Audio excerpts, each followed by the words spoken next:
நான் சொல்லப் போற இந்த சாப்பாட்டு தத்துவத்தை கேளுங்க. தலை கனங்கிறது வெண்ணி மாதிரி. அதை அடுத்தவங்க மேல கொட்ட பாக்காதீங்க, நம்ம மேலேயே அது கொட்டிரும். அப்புறம் வலிக்குதே எரியுதேன்னு கத்தி ஒரு பிரயோஜனமும் இல்ல. தோல்விங்கிறது பெருங்காயம் போல, தனியா சாப்பிட்டா கசக்கும். பொறுமையா வெற்றி கிடைக்கிற வரைக்கும் காத்திருப்போம். அப்புறம் வெற்றிங்கிற சாம்பார்ல அதை கரைச்சிட்டா ஒரே மனம்தான். இப்போ நாமெல்லாம் நேரம் இல்லையேன்னு டென்ஷன் ஆயிட்டு அலையிறோம்.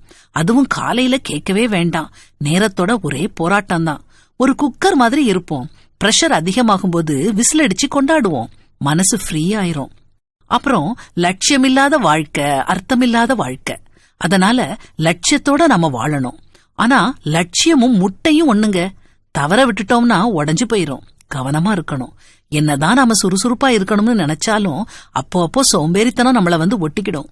இந்த சோம்பேறித்தனங்கிறது மிளகாய் காம்பு மாதிரி, கிள்ளி எரிஞ்சிடணும். பாராட்ட உப்ப போல பயன்படுத்துங்க. பாராட்டாட்டினாலும் வாழ்க்கை சுவைக்காது, அதிகமானாலும் ரசிக்காது. தாமதமான வெற்றிங்கிறது பல் இழந்த பிறகு கிடைக்கும் நல்லி எலும்பு மாதிரி, அனுபவிக்க முடியாது. வெற்றிங்கிறது இட்லிய போல, வேகும்போது தெரியாது, வெந்த பின்தான் தெரியும். வெற்றிங்கிற இட்லிய தனியா சாப்பிட முடியாது, நட்புங்கிற சட்னி வேணும். என்ன வாழ்க்கை இது, ஒரே பிரச்சனைன்னு அங்கலாய்க்கிறீங்களா? வாழ்க்கை சிக்கலான இடியாப்பம்தான்.